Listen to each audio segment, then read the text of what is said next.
روزانہ عصر کے بعد تمام بیویوں سے ملاقات کے لیے وقت مقرر کیا تھا، تمام بیویوں کے پاس جاتے تھے۔ تو ہر چیز میں عدل اور برابری، نہ چاہے وہ نان نفقہ ہو، چاہے وہ ازدواجی حقوق ہو، بہت ساری چیزیں ہیں۔ تو اس معاملے میں کیا دیکھنا چاہیے ہمیں؟ اللہ کے رسول صلی اللہ علیہ وسلم کے کردار کو اپنے سامنے رکھنا ہوگا۔ تو بہرحال اس آیت سے پتہ چل رہا ہے کہ اسلام عدل اور انصاف کا مذہب ہے، اس کا آٹھ دھڑ کیسا ہوگا؟ ناانصافی کو منع کرتا ہے، ٹھیک ہے؟ اسلام انصاف کا حکم دیتا ہے، چاہے کوئی بھی معاملہ ہو، چاہے بیویوں کے بیچ میں عدل کرنا ہو، چاہے اولاد کے بیچ میں عدل کرنا ہو، چاہے ایک ملک کا نظام چلانا ہو، نہ کسی شہر کا، کسی بستی کا، کسی بھی جگہ کا نظام چلانا ہو تو وہاں کے لیے عدل۔ تو اسلام میں عدل کی بہت اہمیت ہے، انصاف اور برابری کی بہت اہمیت ہے۔ ناانصافی کو اسلام قطعی پسند نہیں فرماتا ہے۔ تو اس لیے ہم سب کی کوشش ہونا چاہیے کہ ہم کیا کریں؟ عدل و انصاف کے تقاضے پورے کریں، چاہے ہماری اولاد کا معاملہ ہو یا گھر کا نظام ہمیں چلانا ہو تو اس میں بھی کیا کرنا؟ عدل کرنا، انصاف کرنا۔ چلیے بہرحال آگے بڑھتے ہیں۔ آگے کہا جا رہا ہے کہ وَإِن تُصْلِحُوا وَتَتَّقُوا فَإِنَّ اللَّهَ كَانَ غَفُورًا رَحِيمًا، اگر تم اصلاح کرو، صلح کرو اور اللہ سے ڈرو تو بے شک اللہ تعالیٰ معاف کرنے والا، رحم کرنے والا ہے۔ دیکھیے تُصْلِحُوا، اصلح یصلح، اسی سے بنائیں گے تُصْلِحُ۔ اصلح یصلح کے میننگ کیا ہوتے ہیں؟ عمل درست رکھنا، عمل صحیح رکھنا۔ تو کہا جا رہا ہے کہ وَإِن تُصْلِحُوا، اگر تم اپنے اعمال صحیح رکھو اور درست رکھو، یعنی ضرورت کس بات کی ہے؟ ضرورت اس بات کی ہے کہ ہمیں اپنے عمل پر توجہ دینے کی ضرورت ہے، ہم سب کو اپنے عمل کو درست اور صحیح کرنے کی ضرورت ہے، ہم اپنے اعمال کی اصلاح فرمائیں، ٹھیک ہے؟ وَتَتَّقُوا، اور اللہ سے ڈر کر زندگی گزاریں۔ بار بار ہمارے سامنے یہ بات آ رہی ہے نا۔ دیکھیے تقویٰ کا قرآن کریم میں اتنا ذکر کیا گیا ہے کہ یہ بات کہی جا سکتی ہے کہ ہماری جو ایمان ہے یا اسلام ہے یا جو ہمارا دین ہے اس کی جو بنیاد ہے وہ کیا ہے؟ تقویٰ ہے، ٹھیک ہے؟ تقویٰ ہماری اگر اساس بن جائے، اگر ہماری بنیاد بن جائے تو ہم بہت سارے گناہوں سے بچ سکتے ہیں، بہت ساری برائیوں اور خامیوں سے بچ سکتے ہیں۔ آپ کے سامنے بار بار یہ بات آتی ہے کہ اسلام کے جو ارکان ہیں وہ ہمارے اوپر کس لیے عائد کیے گئے ہیں؟ اس وجہ سے کہ تاکہ ہمارے اندر تقویٰ پیدا ہو۔ روزے کا مقصد آپ نے پڑھا تھا نا کہ روزہ تمہارے پر فرض کیا گیا تاکہ تمہارے اندر تقویٰ پیدا ہو۔ قرآن کریم کے تعلق سے آپ نے یہ آیت پڑھی تھی کہ ہدی للمتقین، اس قرآن کریم سے نصیحت وہی لوگ حاصل کر سکتے ہیں جن کے اندر تقویٰ ہو۔ تو یہ تقویٰ جو ہوتا ہے یہ عبادات سے پیدا ہوتا ہے، نیکیوں سے پیدا ہوتا ہے، اور تقویٰ کیا کرتی ہے؟ نیکیوں پر ابھارتا ہے۔ تو بہرحال سب سے زیادہ جو چیز ہم سب کو اپنے اندر پیدا کرنے کی ضرورت ہے وہ ہے اللہ کا خوف اور ڈر، ٹھیک ہے؟ اللہ کا تقویٰ ہم اپنے دلوں میں پیدا کر لیں تو یقیناً ہم سے نیکیوں کا صدور ہوگا۔ اور اس کے بعد کیا ہے کہ وَإِن تُصْلِحُوا، تو ہم سب اپنے عمل کی اصلاح فرمائیں، ہم سب اپنے عمل پر توجہ دیں کہ آیا ہمارا عمل صحیح ہے یا غلط ہے، آیا ہمارا عمل درست ہے یا درست نہیں ہے، ٹھیک ہے؟ وَإِن تُصْلِحُوا، تو ہم سب کو اپنے عمل پر توجہ دینے کی ضرورت ہے، ہم سب کو اپنے اعمال کی اصلاح کرنے کی ضرورت ہے۔ اس کے بعد ہے کہ فَإِنَّ اللَّهَ كَانَ غَفُورًا رَحِيمًا، بے شک اللہ تعالیٰ معاف کرنے والا، رحم کرنے والا ہے۔ یعنی اس میں یہ ہے کہ اگر تم سے کوئی غلطی ہو جائے، عمل صحیح کرنے کے باوجود بھی، عدل و انصاف کرنے کے باوجود بھی، انسان ہونے کے ناطے، بشر ہونے کے ناطے اگر تم سے کوئی غلطی ہو جائے گی تو بے شک اللہ تعالیٰ معاف کرنے والا ہے، بے شک اللہ تعالیٰ رحم فرمانے والا ہے۔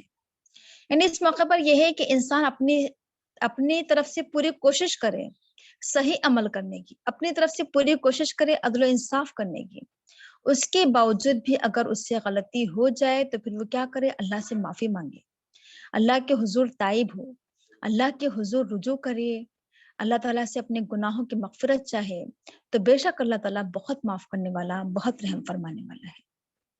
تو یہ آیات جو ہمارے سامنے آئی، ان آیات سے بہت کچھ ہم نے سیکھا، بہت کچھ ہمارے سامنے آیا کہ ازدواجی زندگی کس طریقے سے گزاری جائے، ازدواجی زندگی کے تقاضے کیا ہیں، کیا چیزیں ہیں جو ازدواجی زندگی کو خراب کرتی ہیں، اور کس طریقے سے ازدواجی زندگی کو کامیاب بنایا جا سکتا ہے۔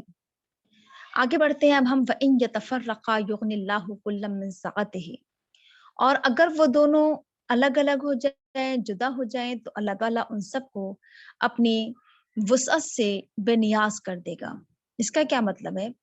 اس کا مطلب یہ ہے کہ اگر شوہر اور بیوی آپس میں الگ الگ ہو جائیں، جدا ہو جائیں، یعنی ان دونوں کے بیچ میں طلاق واقع ہو جائے، یعنی اس میں یہ کہا جا رہا ہے کہ ابھی تک تو جو بات چل رہی تھی ہمارے سامنے وہ صلح کی بات چل رہی تھی، ابھی تک تو عدل اور انصاف کی بات چل رہی تھی ہمارے بیچ میں کہ جہاں تک بھی ہو سکے صلح کی کوشش کی جائے۔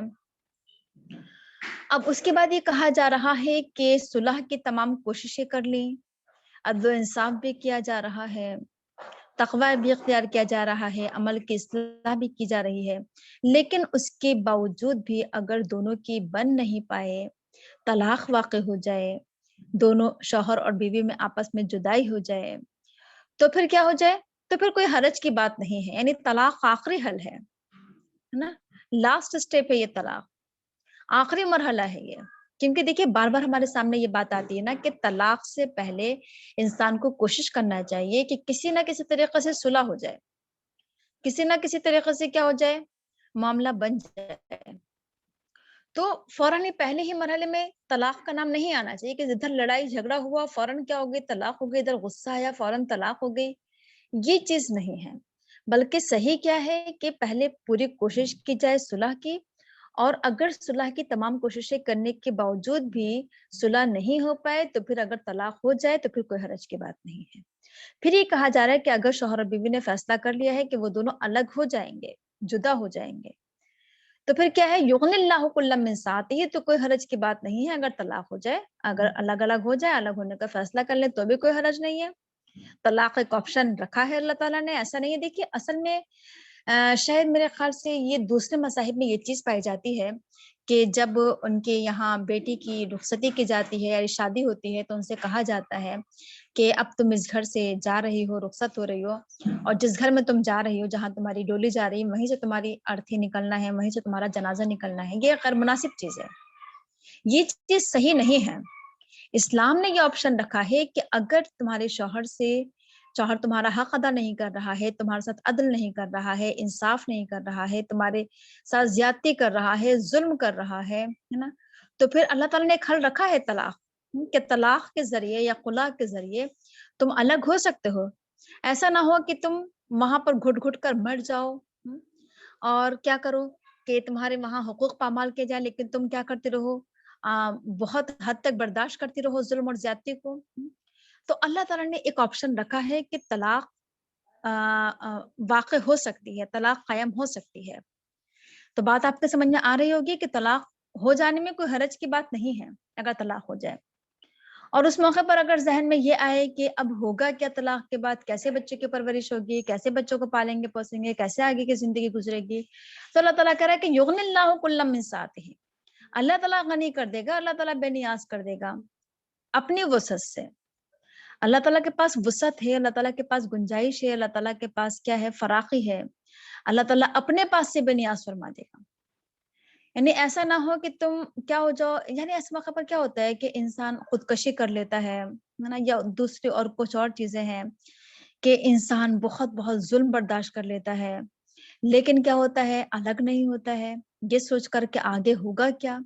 تو اس موقع پر کیا سوچنا چاہیے کہ اللہ تعالیٰ بہت بے نیاز ہے، دینے والی ذات اللہ تعالیٰ کی ہے، اللہ تعالیٰ دے گا، اللہ تعالیٰ انتظام فرمائے گا، ہے نا، اللہ تعالیٰ کے پاس فراخی ہے، وسعت ہے۔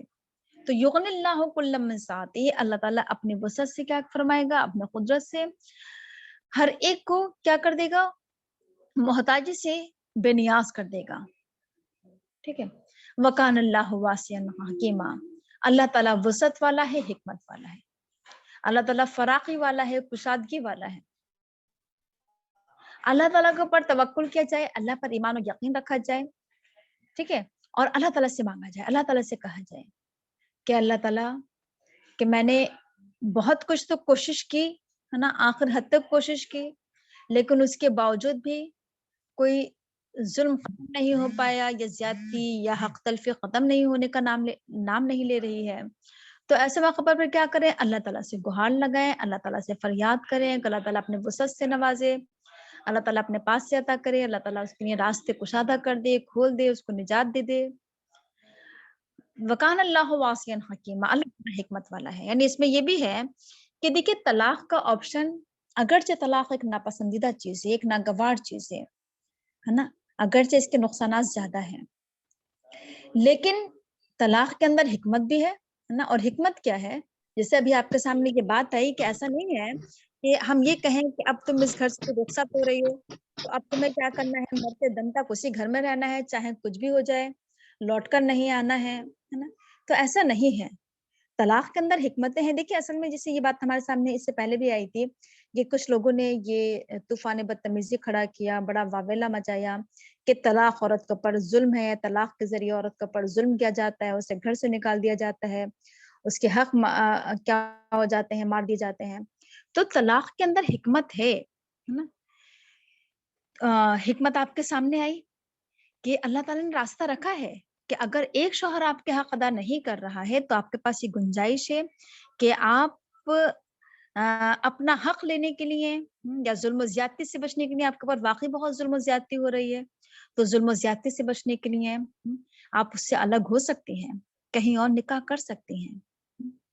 یہ شوہر اگر پریشان ہے بیوی سے تو وہ طلاق دے سکتا ہے، کہیں اور نکاح کر سکتا ہے۔ تو بہرحال یہ تمام چیزیں ہیں، یہ ہے نا، انہیں سامنے رکھنا چاہیے۔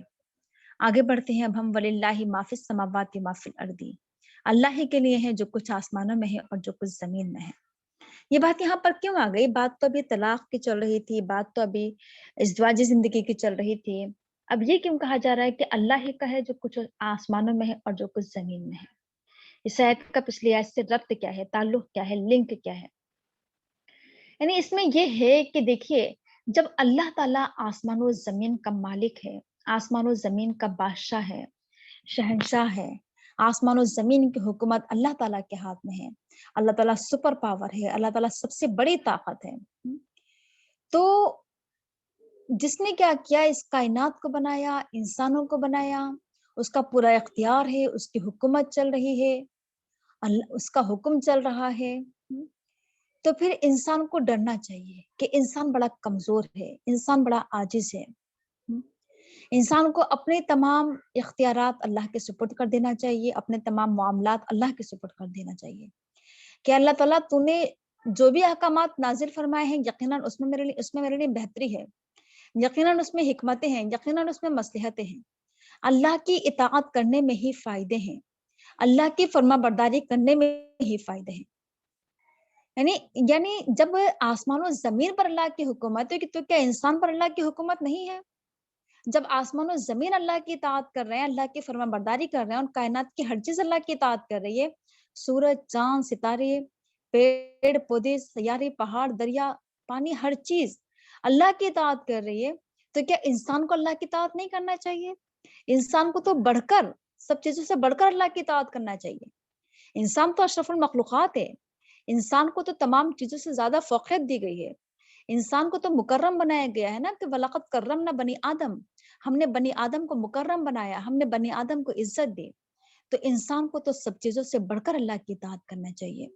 انسان پر بھی اللہ کی حکومت ہے، یعنی اصل میں ہمارے اندر یہ چیز آ گئی ہے کہ ہم جو چاہیں کریں، ہم اپنی مرضی چلاتے ہیں، اپنا حکم چلاتے ہیں، اپنا آرڈر چلاتے ہیں ہر چیز میں، ہے نا۔ تو کہا جا رہا ہے تو ہونا کیا چاہیے کہ انسان یہ سوچے کہ میرا حاکم اللہ ہے نا، میں نے اپنا آپ کو اللہ کے سپرد کر دیا ہے، اللہ کے حوالے کر دیا، جو اللہ کہے گا وہ مجھے کرنا ہے، مجھے اللہ کی اطاعت و فرما برداری کرنا ہے، مرتے دم تک مجھے اسلام پر قائم رہنا ہے۔ تو اللہ تعالیٰ دیکھیے جب اللہ تعالیٰ نے کائنات کو بنایا ہے نا، اور جب چاہے وہ اس کائنات کو ختم کر دے گا، فنا کر دے گا، آسمان و زمین ہے نا ٹوٹ پھوٹ جائیں گے، ہر چیز۔ تو دیکھیے جب اللہ تعالیٰ مضبوط سے مضبوط چیزوں کے ساتھ یہ معاملہ فرما سکتا ہے، تو انسان جو بڑا کمزور ہے تمام چیزوں کے مقابلے میں، اگر دیکھا جائے آسمان و زمین کے مقابلے میں، پہاڑوں کے مقابلے میں، سمندر کے مقابلے میں، ہے نا، تو انسان کا کیا حشر ہوگا، ہے نا۔ تو ڈرنا چاہیے انسان کو اللہ تعالیٰ کی طاقت سے، اللہ تعالیٰ کی قوت سے، اللہ تعالیٰ کی قدرت سے۔ تو وَلِلَّهِ مَا فِي السَّمَاوَاتِ وَمَا فِي الْأَرْضِ، اللہ ہی کی حکومت چل رہی ہے آسمانوں میں بھی اور زمین میں بھی، پوری کائنات میں اللہ کی حکومت چل رہی ہے، ہر چیز پر اللہ کا اختیار ہے۔ وَلَقَدْ وَصَّيْنَا الَّذِينَ أُوتُوا الْكِتَابَ مِنْ قَبْلِكُمْ وَإِيَّاكُمْ أَنِ اتَّقُوا اللَّهَ وَإِن تَكْفُرُوا فَإِنَّ لِلَّهِ مَا فِي السَّمَاوَاتِ مَا فِي الْأَرْضِ وَكَانَ اللَّهُ غَنِيًّا حَمِيدًا، اور یقیناً ہم نے وصیت کی تم سے پہلے اہل کتاب کو اور تمہیں بھی، اگر تم اللہ سے ڈرو، اور اگر تم انکار کرو گے تو بے شک اللہ ہی کے لیے ہیں جو کچھ آسمانوں میں ہے اور جو کچھ زمین میں ہے، اور اللہ تعالیٰ بے نیاز قابل تعریف ہے۔ دیکھیے، ہمیں یہ نہیں سوچنا چاہیے کہ یہ قرآن کریم جو ہم پر نازل ہوا ہے، ہمارے اوپر اتنے احکامات نازل فرما دیے گئے ہیں، ہمارے لیے اتنے آرڈر نازل فرما دیے گئے ہیں، مشکل ہو گیا ہے ہمارے لیے زندگی گزارنا، ہے نا؟ تو یہاں پر کہا جا رہا ہے کہ ہم نے تم سے پہلے بھی لوگوں کو احکامات نازل فرمائے، ہم نے تم سے پہلے کے لوگوں کو بھی وصیت کی، انہیں بھی ہم نے حکم دیا ہے، اور تمہیں بھی ہم حکم دے رہے ہیں۔ اللہ تعالیٰ کا حکم تمام انسانوں پر رہا ہے، ہم پر بھی اور ہم سے پہلے کے لوگوں پر بھی، ٹھیک ہے؟ تو دیکھیے، وَلَقَدْ وَصَّيْنَا میں اصل میں کیا آتا ہے کہ اللہ کا تاکیدی حکم، یعنی اللہ تعالیٰ کا جو حکم ہوتا ہے، اللہ تعالیٰ کے حکموں کو ہمیں ایسے ہی معمولی نہیں سمجھنا چاہیے کہ اللہ کا حکم ہے، دل چاہے گا تو کر لیں گے، آسان ہوگا تو کر لیں گے، مشکل ہوگا تو نہیں۔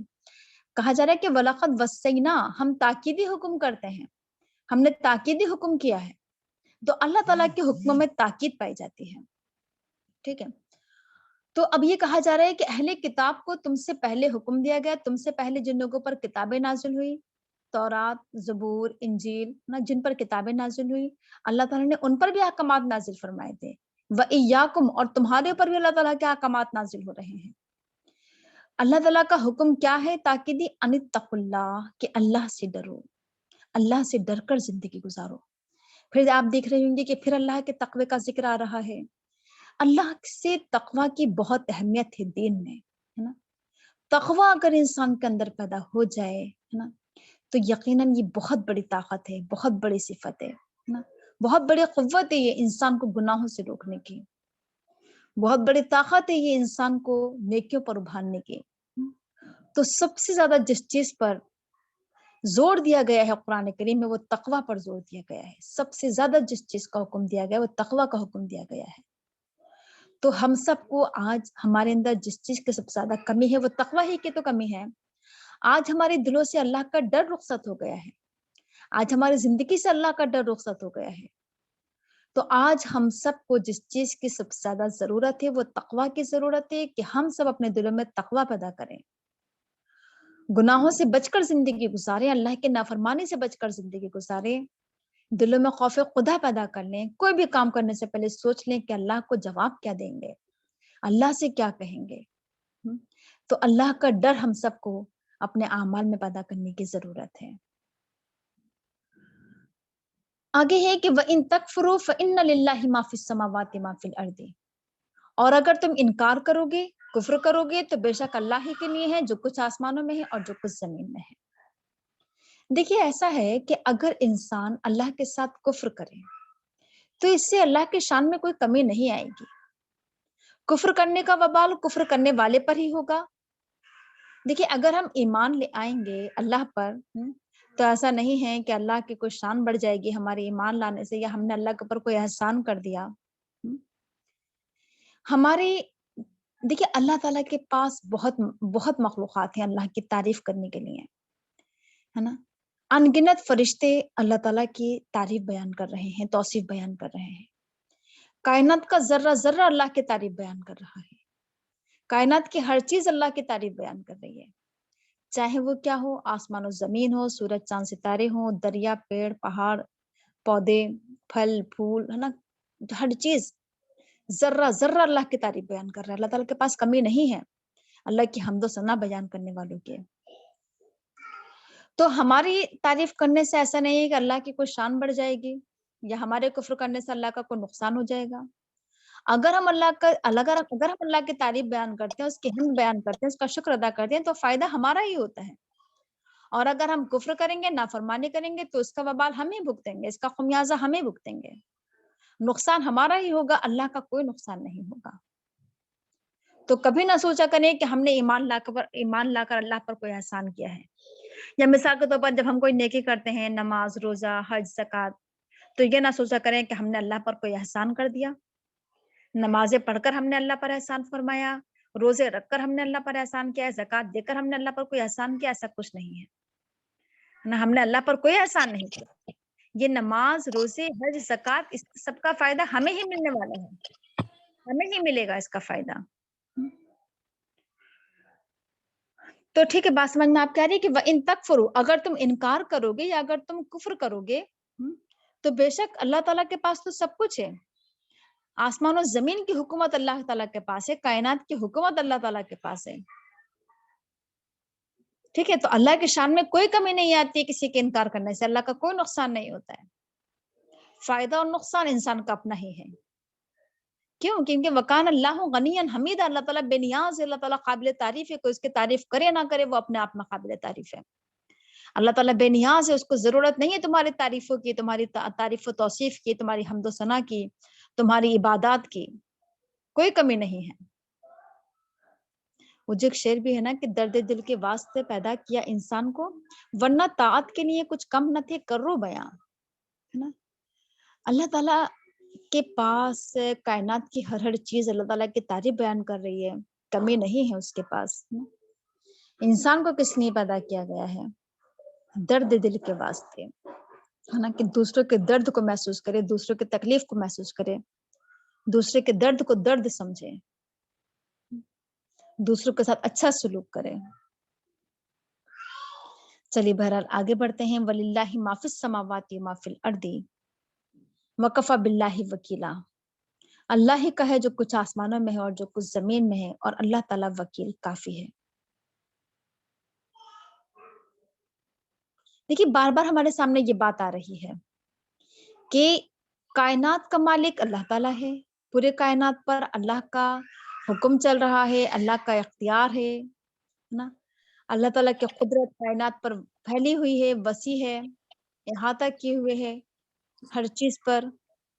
اللہ تعالیٰ کی ذات، ذرے سے لے کر آفتاب تک اللہ تعالیٰ کی حکومت، آسمانوں کے اوپر، آسمانوں کے نیچے، زمین کے اوپر، زمین کے نیچے، ہر جگہ اللہ کی حکومت کار فرما ہے۔ تو اللہ کا حکم چل رہا ہے، اللہ کی حکومت چل رہی ہے، اللہ کا اختیار ہے، اللہ تعالیٰ کی ملکیت ہے، اللہ جو چاہے کرے، جس چیز کے ساتھ جو معاملہ فرمائے نا، انسانوں کے ساتھ یا کسی بھی کائنات کی کسی بھی چیز کے ساتھ۔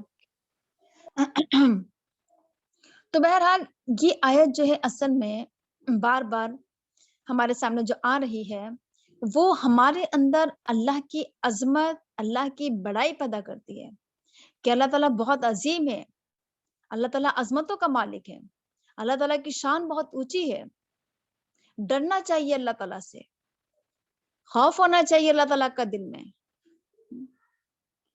تو یہ آیات جو ہے ہمارے دل میں خوف خدا پیدا کرتی ہیں، اللہ کا ڈر پیدا کرتی ہیں کہ ڈرو اس خدا سے جس کی حکومت پوری کائنات پر پھیلی ہوئی ہے، جس کا اختیار کائنات کی ہر چیز پر ہے، وہ جو چاہے کر سکتا ہے۔ تو اللہ کی پکڑ سے ڈرنا چاہیے، اللہ کے عذاب سے ڈرنا چاہیے، اللہ کی سزاؤں سے ڈرنا چاہیے، اللہ کے تیار کردہ جہنم سے ڈرنا چاہیے۔ وَكَفَى بِاللَّهِ وَكِيلًا، اللہ تعالیٰ وکیل کافی ہے، اللہ تعالیٰ کارساز کرتا دھرتا کافی ہے، اللہ تعالیٰ ذمہ دار کافی ہے۔ دیکھیے ہر چیز کا، جیسے اب یہ بات ہمارے سامنے آ رہی تھی کہ اگر ہم اپنے تمام معاملات اللہ کے اوپر چھوڑ دیں، اپنے تمام معاملات ہم اللہ کے سپرد کر دیں، تو اس میں ہمارے لیے خیر ہے، بھلائی ہے۔ اللہ تعالیٰ کو ہم اپنا وکیل بنائیں، اللہ تعالیٰ کو ہم اپنا ذمہ دار، اپنا سرپرست، ہر چیز کا کرتا دھرتا اللہ تعالیٰ کو سمجھیں، وہ کافی ہے۔ وہ ضرورت نہیں ہے کسی اور کو اپنا ذمہ دار بنانے کی یا سرپرست بنانے کی، یا اپنا یہ سوچیں کہ کوئی اور بھی کچھ اور کر سکتا ہے۔ جب تک اللہ نہ چاہے تب تک کوئی کچھ بھی ہمارے لیے نہیں کر سکتا۔ پورے کائنات مل کر بھی اگر ہمیں کوئی فائدہ پہنچانا چاہے تو جب تک اللہ نہ چاہے گا تو کوئی ہمیں فائدہ نہیں پہنچا سکتا ذرہ برابر بھی. پوری کائنات مل کر بھی اگر ہمیں کوئی نقصان پہنچانا چاہے تو اس وقت تک نقصان نہیں پہنچا سکتے لوگ ہمیں جب تک کہ اللہ نہ چاہے. تو اسی لیے کیا ہونا چاہیے؟ اللہ تعالیٰ پر بھروسہ رکھنا چاہیے، اللہ پر ایمان اور یقین رکھنا چاہیے. اللہ تعالیٰ کے سپرد اپنے تمام معاملات کر دینا چاہیے. کوئی بھی معاملہ ہو اللہ کے حضور رکھیں، کوئی ضرورت ہو اللہ کے حضور پیش کریں، کوئی حاجت ہو اللہ کے سامنے رکھیں، کوئی پریشانی ہو اللہ کے سامنے رکھیں. پریشانیوں کو دور کرنے والا بھی وہی ہے، ضروریات کو پورا کرنے والا بھی وہی ہے. ٹھیک ہے، تو وکفا باللہ وکیلا، اللہ تعالیٰ وکیل کافی ہے. ان یشاء یذہبکم ایھا الناس ویأتی بآخرین، اگر وہ چاہے تو تم سب کو لے جائے اے انسانوں اور لے آئے دوسرے لوگ. وکان اللہ علی ذلک قدیرا، اور اللہ تعالیٰ اس چیز پر قادر ہے. دیکھیے ہم دیکھ رہے ہیں دنیا کا ایک نظام جو چل رہا ہے وہ کیا ہے کہ ہم سے پہلے بہت ساری قومیں آئیں، بہت سی امتیں آئیں، وہ گزر گئیں، پھر ایک دوسری قوم آئی ہے نا، ایک کے بعد ایک قوم آ رہی ہے، ایک کے پیچھے ایک قوم ہے نا. پہلے کے انسان جا رہے ہیں، ایک دوسری ایک نئی نسل وجود میں آ رہی ہے. یہ پورا ایک دنیا کا نظام چل رہا ہے. دیکھیے یہ اختیار کہہ لیجیے یا حکومت کہہ لیجیے یا یہ زندگی کہہ لیجیے، کوئی بھی چیز ہے نا، ایک تو یہ کہ کائنات کی کسی بھی چیز کو کیا ہے کہ ہمیشگی یا دوام حاصل نہیں ہے. کائنات کی ہر چیز کیا ہے، فنا ہونے والی ہے، ختم ہونے والی ہے. کوئی بھی چیز انسان کے پاس ہمیشہ رہنے والی نہیں ہے، اور نہ ہی خود انسان ہمیشہ رہنے والا ہے. تو اب یہ کیا ہے کہ ایک کے بعد ایک انسان کا آنا، ایک قوم کے بعد دوسری قوم کا آنا، یہ کیا کرتا ہے، انسان کے اندر سے تکبر، غرور اور گھمنڈ دور کرتا ہے. یعنی آخر انسان کے اندر اتنا کبر کیوں ہے؟ انسان اپنے آپ کو اتنا بڑا کیوں سمجھ رہا ہے؟ تکبر کیوں کر رہا ہے؟ اللہ کی اطاعت کیوں نہیں کر رہا ہے؟ اللہ کی عبادت کیوں نہیں کر رہا ہے؟ اللہ کے آگے جھک کیوں نہیں رہا ہے؟ آخر وجہ کیا ہے؟ کیا کیا چیز انسان کو روکے ہوئے ہے نا؟ کس چیز کا غرور ہے، کس چیز کا گھمنڈ ہے؟ ڈرنا چاہیے انسان کو اللہ تعالیٰ سے کہ ہمیں کیا ہونا ہے، اس دنیا سے رخصت ہونا ہے، جانا ہے، اللہ کے حضور حاضر ہونا ہے، اللہ تعالیٰ کو جواب دینا ہے. تو کچھ بھی ہمارے پاس ہمیشہ رہنے والا نہیں ہے. اگر ہمیں حکومت مل جائے تو حکومت ہمیشہ ہمارے ہاتھوں میں نہیں رہنے والی ہے. اگر دولت مل جائے تو ہمیشہ رہنے والی نہیں ہے. زندگی میں ہمیں تو یہ ہمیشہ رہنے والی نہیں ہے. کوئی بھی چیز ہمیشہ رہنے والی نہیں ہے. اللہ تعالیٰ کہہ رہا ہے کہ اے انسانوں، وہ تمہیں لے جائے گا اور تمہاری جگہ دوسروں کو لے آئے گا. دیکھیے اس میں ایک چیز یہ بھی ہے کہ مان لیجئے کہ اگر ہم نے اللہ کے حکموں کو دنیا میں نافذ نہیں کیا، اللہ کے حکموں کو دنیا میں چلایا نہیں، اللہ کے قانون کو، اللہ کی شریعت کو، اللہ کے اصولوں کو اگر ہم نے دنیا میں نافذ نہیں کیا. دیکھیے خلافت اصل میں کہتے کسے ہیں؟ خلافت یہ ہے کہ اللہ کے حکموں کو دنیا میں نافذ کرنا، اللہ کے حکموں کو دنیا میں چلانا. اصول اللہ کے ہوں، قانون اللہ کا ہو، حکومت اللہ کی ہو، لیکن انسان اس کو نافذ کرے، دنیا میں چلائے، خود بھی چلے اور دوسروں کو بھی اس کی طرف بلائے. تو اگر انسان اپنی ذمہ داری کو ادا نہیں کرے گا تو اللہ تعالیٰ پھر کیا کرے گا؟ تمہاری جگہ دوسرے لوگوں کو لے آئے گا، وہ اس کام کو انجام دیں گے. اللہ تعالیٰ کے پاس کمی نہیں ہے. اللہ تعالیٰ اپنے کام کسی سے بھی لے سکتا ہے. تم نہیں کرو گے تو کوئی اور کرے گا. دیکھیے اصل میں یہ ہے کہ اگر انسان یہ سوچ لے کہ کام تو ہونا ہی ہے، ہم نہیں کریں گے تو کوئی اور کرے گا، تو کیوں نہ ہم ہی کر لیں اس کام کو، ہے نا. ہم کیا سوچتے ہیں، ہم کیا سمجھتے ہیں؟ ہم سمجھتے ہیں کہ اگر ہم کام کریں گے تو کام ہوگا، ہم کام نہیں کریں گے تو شاید کام نہیں ہوگا. ہمارے اندر یہ کبر پیدا ہو گیا ہے، یہ غرور اور گھمنڈ پیدا ہو گیا ہے. اس کو ہمیں اپنے اندر سے نکالنا ہوگا. سوچنا ہمیں یہ ہوگا کہ اگر ہم نے یہ ذمہ داری کو ادا نہیں کیا تو کوئی اور اس ذمہ داری کو ادا کرے گا، اللہ تعالیٰ کسی اور سے کام کر لے گا. تو اس لیے انسان کی خواہش یہ ہونا چاہیے، انسان کی کوشش یہ ہونا چاہیے کہ اس سے پہلے کہ کوئی اور اس کام کو انجام دے تو کیوں نہ میں اس کام کو انجام دے لوں، مجھے یہ سعادت نصیب ہو جائے، میرے حصے میں خوش نصیبی آ جائے کہ میں اس کام کو انجام دوں. تو آگے بڑھ کر اس کام کو انجام دینے کی ضرورت ہے. آگے بڑھ کر کیا کرنے کی ضرورت ہے؟ دین کی خدمت کرنے کی ضرورت ہے، دین کا کام کرنے کی ضرورت ہے. ہم انتظار میں رہتے ہیں کہ کوئی اور کر لے، کوئی اور کر لے، کوئی اور اس کام کو کر لے. تو کیا ہونا چاہیے کہ آگے بڑھ کر اس کام کو اٹھانے کی ضرورت ہے، اس کام کو آگے بڑھانے کی ضرورت ہے۔ تو بہرحال اس میں بار بار ہمارے سامنے یہ بات آ رہی ہے کہ اگر تم اس کام کو نہیں انجام دو گے، یہ کام نہیں کرو گے، اللہ کے حکموں پر نہیں چلو گے، تو اللہ تعالیٰ ایسے قوم کو لے آئے گا جو اللہ تعالیٰ کی بہت اطاعت کرنے والے ہوں گے، اللہ تعالیٰ کی بہت فرما برداری کرنے والے ہوں گے۔ تمہاری جگہ دوسرے لوگوں کو لے آئے گا۔ اللہ تعالیٰ کا طریقہ رہا بھی یہی ہے کہ جب جب جس سے قوم نے کیا کیا، اللہ کے نافرمانی کی، اللہ کی حکم دولی کی، اللہ تعالیٰ نے اس قوم کو نیست و نابود کر دیا، اور پھر وہ دوسری قوم کو لے آیا۔ یہ اللہ تعالیٰ کی سنت رہی ہے۔ تو اللہ تعالیٰ کی ہم نے دیکھا، جیسے ہم نے پڑھا قرآن کریم میں، کہ کتنی قوموں پر اللہ تعالیٰ کے عذاب آئے، اللہ تعالیٰ نے قوموں کو نیست و نابود کر دیا ہے نا، اور ایک دوسری قوم کا وجود میں لے آیا۔ تو ڈرنا چاہیے اللہ تعالیٰ سے، اللہ کی نافرمانی کرتے ہوئے ڈرنا چاہیے، اللہ کی حکمت دولی کرتے ہوئے ڈرنا چاہیے کہ اللہ تعالیٰ کہیں ایسا نہ ہو کہ ہمارے اوپر کیا ہو جائے، اللہ تعالیٰ کا عذاب نازل ہو جائے، اللہ تعالیٰ ہمیں نیست و نابود کر دے، اور اللہ تعالیٰ کیا کرے، دوسرے لوگوں کو وجود میں لے آئے، دوسرے لوگ اس کام کو کر لیں۔ اچھا، ہم دیکھتے بھی ہیں ایسا کہ اگر ہم دین کے تقاضے پورے نہیں کرتے ہیں، ہے نا، یہ بہت ساری دین کی چیزیں ایسی ہیں جن کو ہم نے لوگوں کے سامنے نہیں پھیلایا، ہم نے اس کام کو انجام نہیں دیا، تو اللہ تعالیٰ نے دوسروں سے اس کام کو لے لیا، دوسروں کے ذریعے کام ہو گیا، ہے نا۔ ایسا اس طرح کی بہت ساری مثالیں ہمارے سامنے آتی رہتی ہیں۔ مثال کے طور پر جیسے اگر ہم کچھ مثالیں لیں کہ ہم لوگوں نے اصل میں دین کو کیا سمجھ لیا تھا کہ صرف شاید نماز، روزہ، حج، زکوٰۃ شاید یہی دین ہے۔ ہم نے لوگوں کے سامنے دین کو اور بہت سارے مسائل نہیں رکھے، طلاق کے مسائل، وراثت کے مسائل، نکاح کے بہت سارے مسائل ہیں، اور بہت ساری چیزیں تھیں دین کی جو ہم نے لوگوں کے سامنے نہیں رکھی۔ اب جیسے طلاق کا مسئلہ تھا تو لوگوں کے بیچ میں طلاق ثلاثہ بہت ہی زیادہ فروغ پا رہی تھی، بہت زیادہ پھیلتی چلی جا رہی تھی۔ لوگ بھول گئے تھے طلاق کا صحیح طریقہ کیا ہے، لوگ بھول گئے تھے کہ طلاق صرف 2 مرتبہ ہے نا، قرآن کریم کے حکم کو لوگوں نے بھلا دیا تھا۔ تو اب کیا ہوا کہ حکومت کے ذریعے جب طلاق ثلاثہ پر بحث کی گئی اور ایک قانون بنا، تو مسلمانوں میں ایک بے چینی پیدا ہوئی، لوگوں کے اندر ایک بیداری آئی، لوگوں نے جانا کہ طلاق ثلاثہ کیا ہے، غلط ہے، صحیح طریقہ کیا ہے۔ بڑے زور و شور کے ساتھ پورے ملک میں طلاق پر بحث و مباحثے ہوئے، اور طلاق کو موضوع گفتگو بنایا گیا، اس پر تقریریں ہوئی۔ لوگوں کو اب پتہ چلا کہ ہاں، طلاق کا صحیح طریقہ ہے کیا، طلاق ثلاثہ کیا ہے، غلط ہے، صحیح ہے، کیا ہے، بہت کچھ لوگوں کے سامنے آیا۔ تو وہ کام جو ایک زمانے سے ہم نہیں کر پا رہے تھے لوگوں کے بیچ میں، اتنی آسانی کے ساتھ وہ کام کیا ہو گیا، بڑی آسانی کے ساتھ لوگوں نے اس چیز کو سمجھ لیا، پھیلا دیا اللہ تعالیٰ نے اس کام کو، ہے نا۔ حکومت کے ذریعے، ہے نا، یہ کام کیا ہو گیا، بڑا آسان ہو گیا کہ لوگوں کے بیچ میں یہ چیز کیا ہو گئی، عام ہو گئی، لوگوں نے اس چیز کو جانا اور سمجھا۔ اس طرح کی بہت ساری چیزیں سامنے آتی رہتی ہیں ہمارے، کہ اگر ہم اس کام کو انجام نہیں دیتے ہیں تو کسی اور ذریعے سے اس کام کو انجام، اللہ تعالیٰ اس کام کو پورا کرا دیتا ہے، اللہ تعالیٰ اپنے مشن کو پورا کرتا ہے، اللہ تعالیٰ اپنے کام کو پورا کر دیتا ہے نا، کسی بھی ذریعے سے اللہ تعالیٰ۔ وکان اللہ علی ذالک قدیر، اللہ تعالیٰ تو ہر چیز پر قدرت رکھتا ہے، اللہ تعالیٰ ہر چیز پر قادر ہے، وہ جو چاہے کر سکتا ہے، جس سے چاہے کام لے سکتا ہے وہ۔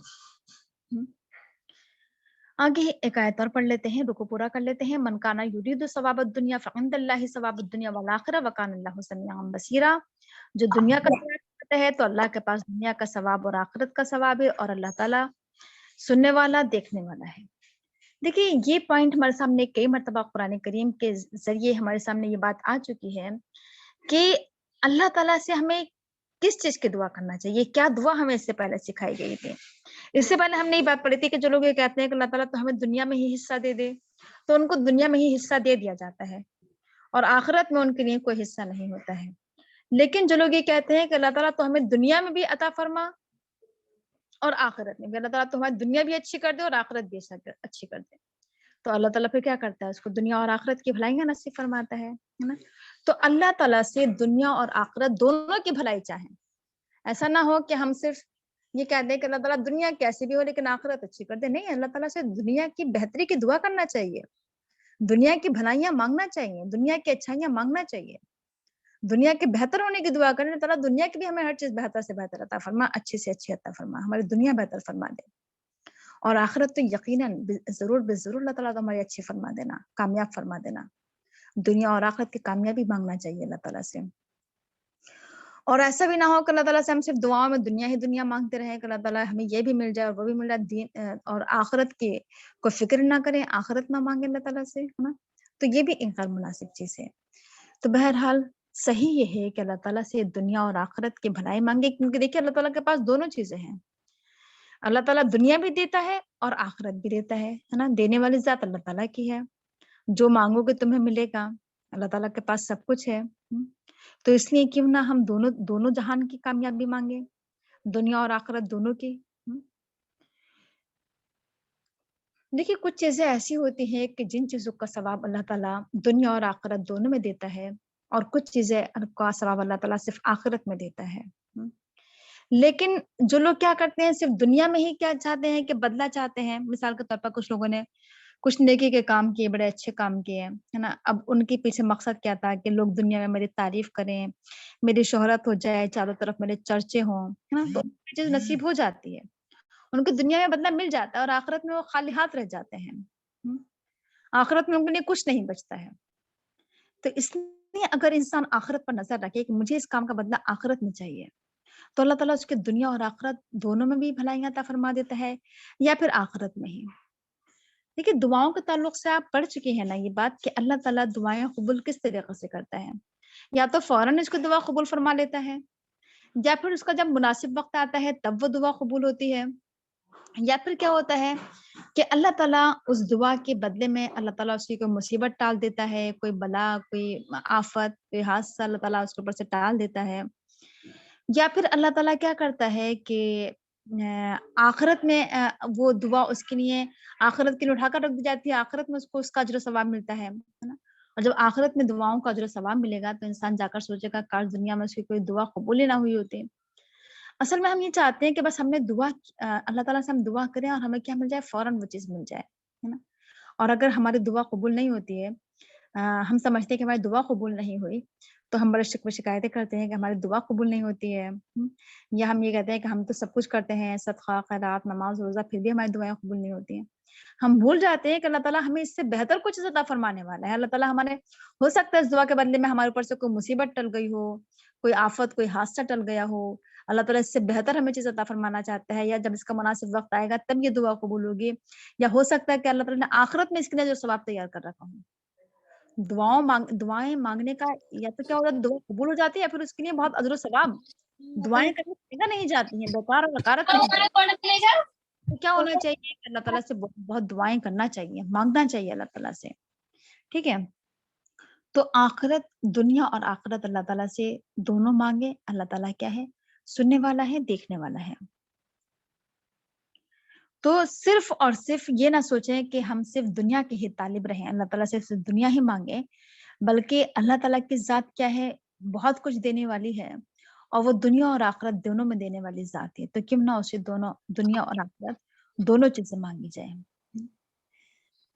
چلیے اچھا ٹھیک ہے. آج کے سبق کے تعلق سے اگر کسی کو کوئی سوال کرنا ہو تو کر سکتی ہیں، کوئی بات اگر کہنا ہو تو کہہ سکتی ہیں. دعا پڑھ لیتے ہیں. سبحانک اللہم بحمدک نشہد ان لا الہ الا انت نستغفرک ونتوب الیک. جی کچھ کہنا ہے؟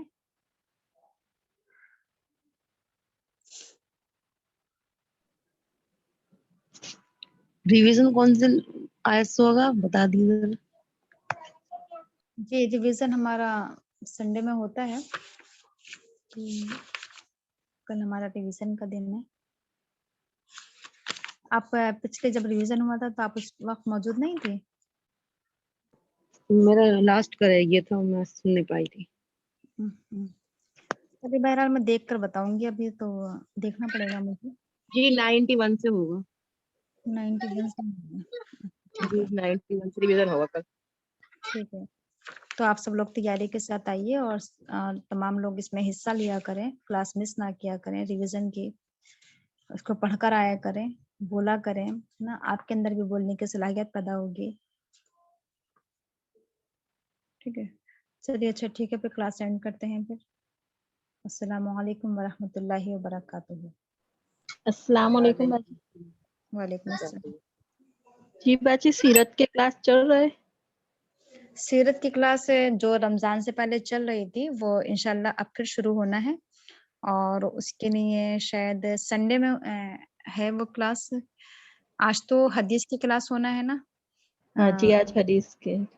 آپ لوگ یہ تمام جو ویکلی کلاسز چل رہی ہیں ہماری، اسے ضرور اٹینڈ کیا کیجیے. ایک تو سیرت صحابیات تو چل رہی ہے ہماری ہر فرائیڈے میں، ہاں 6 سے، جی اور اس کے علاوہ حدیث کی کلاس ریاض الصالحین پڑھائی جا رہی ہے ہر سیٹرڈے مغرب بعد 7 سے 8:30. اور پھر سنڈے میں سیرت رسول شروع ہوگی انشاءاللہ سنڈے سے. اس کے علاوہ ایک اور کلاس شروع ہونے والی ہے خلافت راشدہ، وہ ہر تھرسڈے، ہر جمعرات کے دن 7:30 بجے. تو یہ تمام جی کلاسز آپ لوگ ضرور لیجیے، اس سے آپ کو بہت فائدہ ہوگا. بہت سارے اور قرآن کریم کو جی سمجھ، اور اس کے علاوہ دین کی بہت آپ کو نالج ہوگی انشاءاللہ. دین کو آپ گہرائی کے ساتھ سمجھ سکیں گے، بہت فائدے ہوں گے. آپ لوگ ضرور اس تمام کلاسز ضرور اٹینڈ کیجیے. ایسے لوگوں جی. کے نہیں کلاسز. اور ٹھیک ہے. باجی وہ صلاۃ التسبیح کی نماز پڑھتے ہیں، اس کی کیا فضیلت ہے؟ دیکھیے صلاۃ التسبیح کے تعلق سے کچھ اختلافات پائے جاتے ہیں. کچھ لوگ کہتے ہیں صحیح ہے، کچھ کہتے ہیں غلط ہے. اب جو بھی ہے بہرحال، لیکن صلاۃ التسبیح جو ہے اصل میں اس میں تسبیحات پڑھی جاتی ہیں، اور اگر انسان پڑھ لے تو کوئی حرج کی بات بھی نہیں ہے، کوئی گناہ کی بات بھی نہیں ہے. لیکن اس کو بہت ہی زیادہ بہت زیادہ اچھالنا ابھارنا، ہر ایک کو کہنا کہ بہت ضروری ہے پڑھنا. اگر انسان کا دل چاہ رہا ہے تو وہ پڑھ لے صلاۃ التسبیح، ہے نا، اللہ تعالیٰ کی تسبیح بیان کرنے کو دل چاہ رہا ہے تو وہ نماز پڑھ لے، تو کوئی حرج کی بات نہیں ہے. جیسے صلاۃ التوبہ ہے، صلاۃ شکر، صلاۃ الحاجت ہے، صلاۃ استخارہ ہے، اس طرح کی بہت ساری نمازیں، اس میں صلاۃ التسبیح بھی ہے. تو پڑھنے میں اجر و ثواب بھی ہے، ظاہر سی بات اللہ کی تعریف و توصیف ہے اس میں. لیکن اس کے تعلق سے کچھ لوگ بہت ہی زیادہ افراط و تفریط کا ہم کہہ سکتے ہیں کہ شکار ہو گئے ہیں. کچھ لوگ اتنا زیادہ اس کو چاہتے ہیں کہ رمضان میں اس کو بہت اہمیت دینا، اور پھر ہر جمعے میں پڑھنا، اور پھر تاخراتوں میں پڑھنا. اور تو یہ چیز اس کو ایک لازم کر لینا کہ ہاں رمضان کے ساتھ ہی خاص کر لینا، یہ تمام چیزیں ہیں جو ہمارے بیچ میں بہت بڑھتے چلی جا رہی ہیں. تو اس کو ختم کریں. اگر کبھی دل چاہ رہے ہیں تو پڑھ لیں، تو کوئی حرج کی بات نہیں ہے. ٹھیک ہے. جی مومنہ بھائی، یہ آپ نے جو بتایا تھا 29 میں حدیث کہ اگر جی، کوئی شخص ایک بیوی کے حق میں حق ادا نہ کرے تو قیامت کے دن کیسا اٹھے گا؟ آدھا دھڑ ہوگا، آدھا دھڑ اس کا گرا ہوا ہوگا. گرا ہوا. جی جی. مومنہ باجی، میں یہ کہہ رہی تھی کہ یہ حدیث کیا صحیح ہے کہ وہ حضور صلی اللہ علیہ وسلم نے اپنے چاچا کو پڑھائی تھی نماز صلاۃ التسبیح کی؟ نہیں، یہ تو میں نے نہیں پڑھا ہے کہیں پر، مجھے نہیں پتا اس بارے میں. ویسے ایک حدیث سے ہی کہتے ہیں کہ ہاں رسول اللہ نے حضرت ان کو، آپ کے جو چچا تھے حضرت حمزہ شاید، تو ان کو بتائی تھی یہ نماز پڑھنے کے لیے. اچھا. لیکن اب بہت اختلاف مطلب اس میں سننے میں یہ آ رہا ہے کہ جو بہت زیادہ لمبا گیپ ہو جاتا ہے، جیسے کہ ہم رکوع سے کھڑے ہو کے اتنی دیر تک پڑھتے ہیں 10 بار، اور پھر جو ہے نا اسی طرح سے بیچ میں بیٹھ کے پڑھتے ہیں سجدے کے، تو کہہ رہے ہیں وہ غلط ہے. اتنا لمبا گیپ نہیں ہونا چاہیے ایک سجدے کے بیچ میں. اسی لیے اعتراض کر رہے ہیں لوگ کہ اس کو نہیں پڑھنا چاہیے اس طرح سے. جی، ہو سکتا ہے کہ اب دیکھیے، اب جو اختلافات ہیں، اگر کسی کو لگ رہا ہے کہ صحیح ہے تو وہ پڑھ لے، جس کو جس کی بات صحیح لگ رہی ہے. جس کو اگر جی صحیح نہیں لگ رہا ہے تو وہ نہ پڑھے. لیکن جی اس کو ہم موضوع بنائیں کہ یہ صحیح ہے یا غلط ہے. اگر صحیح لگے تو آپ پڑھ لیجیے، صحیح نہیں لگے تو نہ پڑھیں، لیکن ہم اس پر بحث نہیں کر سکتے. ٹھیک صحیح ہے. بات ہے. جی جی ویسے تو اس نماز کے اندر سویم کلمہ پڑھا جاتا ہے، جی سبحان اللہ الحمد للہ ولا الہ الا اللہ واللہ اکبر. تو ہوں اس کلمے کو نماز میں ہی پڑھنا ہم نے بھی بہت پڑھی ہے، خیر بہت ہوں زیادہ پڑھی ہے، لیکن جب جی سے اختلافات کے بارے میں معلوم ہوا تب سے ہوں نہیں پڑھی ہے، ورنہ ہم بھی بہت پڑھتے تھے اس ہاں نماز. میں نے بھی بہت پڑھی ہے، لیکن اب جب میں نے یہ پڑھا، یہ سنا، تو پھر میں نے پڑھنا بند کر دیا کہ نہیں، وہ یہ ہے نا گیپ کہ ہو آپ جاتا ہے. ہم جو ہیں سویم کلمے کی ویسے ہی تسبیح پڑھ لیں نا پھر. ہاں ویسے ہی پڑھ لیں، اور کیا 300 بار اس میں پڑھا جاتا ہے نماز میں، تو کہ ویسے ہی پڑھ لیجیے اس کو. ہاں، انگلیوں کے اوپر اس کو ہم گنتے ہیں نماز کے اندر، جی گن گن کے پڑھنا بھی مناسب نہیں بتایا. ہاں وہ جب بھی اب غلط جب ہے، ہم جی اور پھر پڑھ رہے گیپ ہو ہیں تو جاتا اب ہے ہمیں بہت معلوم زیادہ. ہو رہی ہیں یہ باتیں. جی جب نہیں مطلب قرآن پڑھ رہے تھے اس بارے میں اتنی معلومات نہیں تھی، ہاں لیکن وہ اب جو جب معلومات اب ہے تو بہت زیادہ مطلب باتیں سمجھ میں آ گئی، تو اب جی لگتا جی ہے جی کہ جی نہیں ہمیں نہیں کرنا چاہیے. جی چلتے جی پھرتے سویم کلمہ پڑھ لو، تسبیح پڑھ لو، سویم کلمے جی کی نماز میں ہاں ہی پڑھنا کوئی ضروری نہیں ہے. یہ چیز اب سمجھ میں آئی ہے ہمارے. جی ویسے اللہ جی. تعالیٰ قبول کرنے والا ہے، اور جو ویسے غلطی ہے پتہ وہ نہیں کب سے معاف کرنے پڑھتی والا چلی ہے. آ رہی تھی میں بھی. جی جی. دیکھیے اصل میں یہی چیز ہے کہ ہمارا جو مقصد ہوتا ہے نا یہاں پر بیٹھ کر یہ بتانا نہیں ہوتا ہے کہ یہ صحیح ہے یا غلط ہے. قرآن جی انسان کا ذہن خود بخود بنا دیتا ہے, اس کو خود نظر ہاں آنا ہوتا ہے کہ یہ صحیح جی ہے یا جی جی جی میں یہاں بیٹھ کر یہ باتیں کرنے لگوں گی کہ فاتحہ نہیں کرنا چاہیے اور تی جاؤ جی دو جی جاؤ. اگر میں ایسے ہاں یہ تو لوگ کہیں گے کہ بس یہ لوگ تو مطلب بس صرف اسی چیز کو منع کرتے ہیں, تو میں اس لیے اس بات کو رکھتے ہی نہیں ہوں. صرف میں نے ہاں قرآن کریم کو پڑھانا ہوتا ہے تو اس سے جو ہے قرآن کریم سے انسان خود سمجھنے لگتا ہے کہ ایک کسوٹی جی ہے, صحیح اور جی غلط جی انسان کا ذہن بالکل بن جاتا صحیح ہے ہے. کہ یہ ہے یہ غلط ہے. ہاں بالکل صحیح ہے, میں خود ہی سمجھ میں آ جاتی ہے بات. جی جی. جی السلام علیکم میم. السلام. جی یہ پوچھنا تھا جیسے تسبیحات ہیں دن بھر کی, تو ضروری ہے کہ مطلب جیسے نہیں پڑھ پا رہے ہیں پوری طرح سے تو چلتے پھرتے پڑھ لیں, کاؤنٹنگ کا کوئی وہ تو نہیں ہے کہ اتنے جیسے 100 بار ہمیں درود شریف پڑھنا ہے؟ ہم کرتے ہیں وہ پڑھ رہے ہیں تو پھر ہمارے لیے کاؤنٹنگ کرنا تو ظاہر سی بات ہے مشکل چیز ہو جائے گی, اور ویسے بھی مجھے کوئی چیز مناسب لگتی نہیں ہے کہ کسی چیز کو کاؤنٹ کر کے پڑھنا. جی جی ایسے کام کرتے ہوئے جتنی بار بھی دل راغب ہو مائل ہو اتنی دیر وہ پڑھ لے, اور جب انسان کا دل اس طرف نہ ہو تو وہ نہ پڑھے, ہے نا. یہ تو دل کی آمادگی کے اوپر ہے کہ انسان کے دل سے نکلنا چاہیے نا یہ چیز, تو چاہے وہ ایک بار پڑھے 2 بار پڑھے, ہے نا, لیکن دل کی آمادگی کے ساتھ پڑھے. اب وہ جو ہوتا ہے کاؤنٹنگ میں, اس میں انسان کو پتا بھی نہیں ہوتا ہے کہ اس کو زبان سے نکل کے آ رہا ہے, اور وہ پڑھتا ہوتا ہے اور اس کا دھیان کہیں اور ہوتا ہے, تو اس میں وہ چیز نہیں آ پاتی ہے نا. تو اس لیے بہتر یہ ہے کہ ہم جو ہے اگر چلتے پھرتے پڑھ رہے ہیں تو پھر اس میں ایسے ہی بغیر کاؤنٹ کرے پڑھیں. اور وہ عصر کے بعد جمعے والے دن جو 80 بار پڑھا جاتا ہے درود شریف, تو اس کو لازم ہے مطلب پڑھنا؟ نہیں 80 بار کا تو نہیں کہ جمعے کے دن 80 بار پڑھنا چاہیے. جمعے کے دن نہیں کہ اگر انسان ایک بار بھی اگر درود شریف پڑھ لے تو اس کا بہت اجر و بہت ثواب ہے نا. پھر وہ الگ بات ہے کہ وہ ایک سے زائد پڑھے تو اور زیادہ اجر و ثواب ہے, لیکن اس کو ایک مقرر نہ کریں کہ 80 بار ہی پڑھنا ہے. جتنی بار آپ کا دل آمادہ رہے, جتنی بار آپ کو پڑھنا اچھا لگے, دل کی آمادگی کے ساتھ جتنا آپ پڑھ سکے پڑھ لیں, چاہے وہ 80 سے کم ہو یا 80 سے زیادہ. ٹھیک یا ہے, پھر جمعے کے علاوہ بھی پڑھ سکتے ہیں, کبھی بھی پڑھ سکتے ہیں درود شریف, تو ویسے تو پڑھ سکتے نہیں کہ جمعے کے دن پڑھنے کی زیادہ فضیلت ہے. زیادہ فضیلت ہے. جی جی, اور ایک بات اور یہ پوچھنی تھی کہ عصر کی جیسے سنتیں بہت سے لوگ چھوڑ دیتے ہیں, فرض ہی پڑھتے ہیں, تو سنتوں کا وہ ضروری ہے یا نہیں نہیں مستحب ہے؟ نہیں, وہ تو سنت غیر موقع ہے نا, کہ اگر آپ کا دل چاہ رہا ہے تو پڑھ لیں, نہیں دل چاہ رہا ہے تو نہ پڑھیں. ہاں جزاک اللہ. ٹھیک, چلیے اور تو کوئی سوال نہیں ہے؟